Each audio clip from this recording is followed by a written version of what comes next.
What up, Long Beach? Welcome back to the 562.org, your home for everything Long Beach sports. This baseball video is brought to you by Naples Rib Company, the perfect place to cater your team's next event.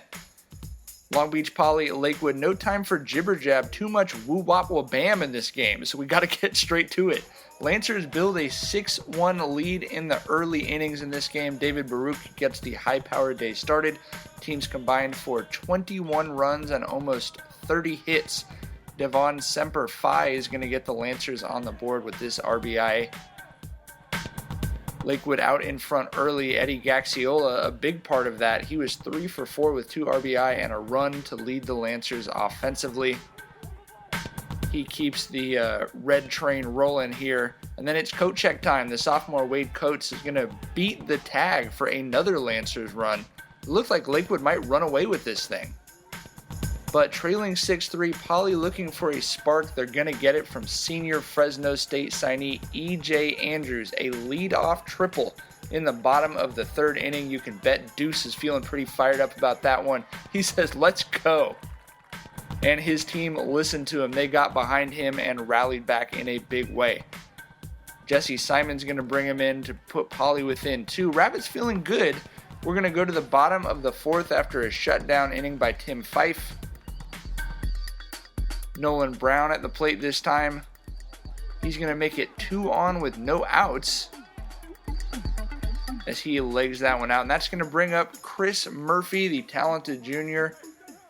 Chris Murphy, the Murph man do. 1 swing, 2 runs. This is going to tie the game up at 6. Now, this is really unusual if you've been following More League Baseball or watching our videos the last several years. Usually, if you get a lead in a More League Baseball game, there just aren't enough runs scored for there to be a score change. Not so in this one.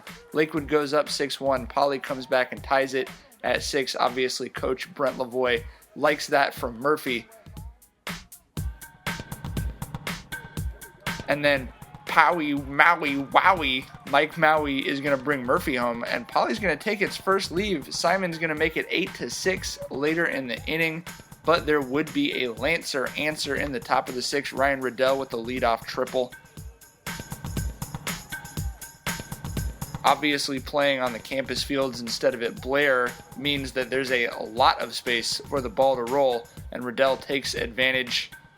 He's already over there on 3rd. That's going to bring up Ricky Tiedemann, relation, wearing number 3. Sort of ironic since his older brother Ty Tiedemann set the state record at the JC level for triples for LBCC.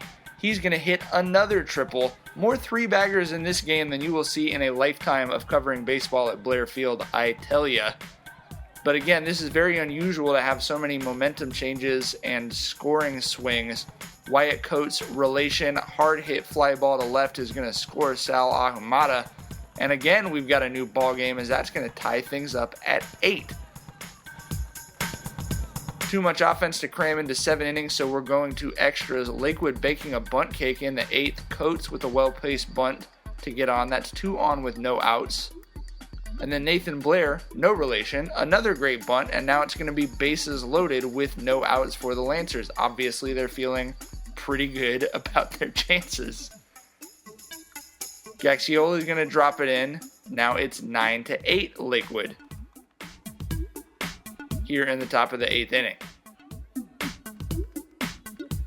But obviously, with runs coming fast and furious in this game, Lakewood wanted the insurance. They're going to get it. David Baruch with the clutch piece is going to set off yet another exciting race to home plate.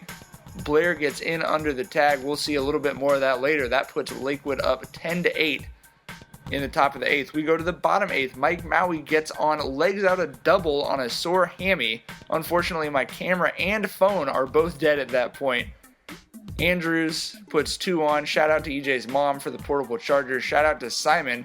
His number's not even correct on the Poly roster, but the junior balled out of his mind. All of a sudden, off that swing, the game tied up at 10 again. So we're going to a 9th inning. In the top, Simon on the mound. It's all Simon, no Garfunkel. He's a solo act out there, and he got it done. Strikes out the first batter for the Lancers. Would walk 2, and he's going to get a huge assist at second base to keep the Lancers scoreless in the inning, which Poly really needed with the way they were hitting the ball today. 17 hits for the Jackrabbits. We're going to go to the bottom of the ninth with the game tied at 10. Jackrabbits just need one to end this 3.5 hour long baseball game. Nolan Brown draws the walk. Nice to put speed on if you're a Poly fan. He steals second, so the Lancers are going to intentionally walk Murphy. That is going to bring up... so this loads the bases now with only one out. Now you got E.J. Andrews at the plate, Nolan Brown to third. Brown said he was looking for a ball in the dirt, and who better to run a hard 90 than Nino? Downtown Nolan Brown, the baddest man in the whole damn town. It's a walk-off. Jackrabbits winner, Nino dinner. 11-10 in 9 innings over a Lakewood team they'd only beaten one time in their last 7 tries. Huge win for the Jackrabbits. Keeps them undefeated in league and now tied with Milliken for first place. Looks like it's going to be yet another exciting Moore League season. This was an instant classic, 11-10 Poly.